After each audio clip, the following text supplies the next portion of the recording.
आपकी एक वीडियो में बताया था कि पहले आप मोटे हुआ करते थे, फिर एक एग्जाम्पल दिया था कि chewing food 32 times one byte, तो उससे ही काफी डिफरेंस है और आप अच्छा फील करने लगे। तो क्या वो चूइंग 32 टाइम्स उससे बॉडी वेट गेन होता है? उससे बॉडी वेट गेन नहीं होता है। आप ये कह सकते हैं ना तो गेन होता है ना लूज होता है। उससे बेसिकली हमारा मेटाबॉलिज्म ठीक हो जाता है, खाना प्रॉपरली डाइजेस्ट होता है। यानी कि क्या, जब हम प्रॉपरली च्यू करते हैं, अब हमको गिन करके च्यू नहीं करना है। बहुत सारे लोगों ने क्या किया, गिनना शुरू कर दिया, खा रहे हैं और मन में गिन रहे हैं 1 2 3 4 वट एवर। वो बड़ा फनी हो जाएगा। आप किसी के साथ में हो, कहीं पे डिनर कर रहे हो, तो अगर कोई आपका बॉयफ्रेंड है या गर्लफ्रेंड है, वो तो छोड़ के भाग जाएगा या भाग जाएगी, वट एवर। वो कहेंगे ये पागल है, ये पता नहीं क्या करता रहता है, क्या करती रहती है, what ever.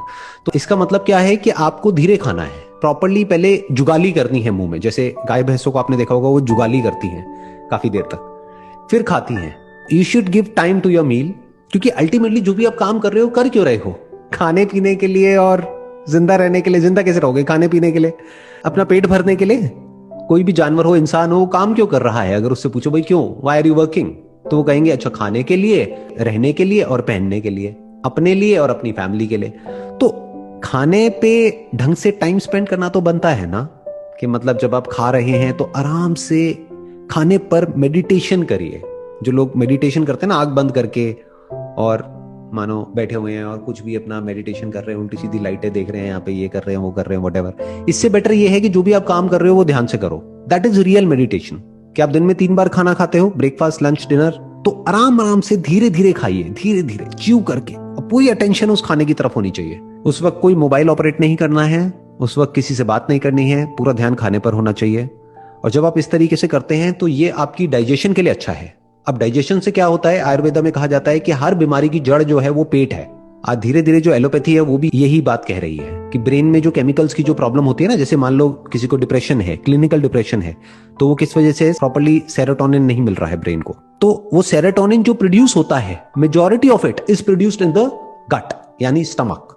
Your stomach is the most important part of your body. क्योंकि अगर जो आप खा रहे हैं वो ढंग से डाइजेस्ट नहीं होगा, जो आपका डाइजेशन है, अगर वो डाइजेस्टिव सिस्टम प्रॉपर्ली काम नहीं करेगा, तो आपके जो बाकी के बॉडी के ऑर्गन्स हैं वो अच्छे से काम नहीं कर सकते, अपना ब्रेन भी अच्छे से काम नहीं कर सकती। तो जो आपने पहला क्वेश्चन पूछा था ना, एनर्जी नहीं रहती है, उसमें ये भी एक बहुत बड़ा रीजन है।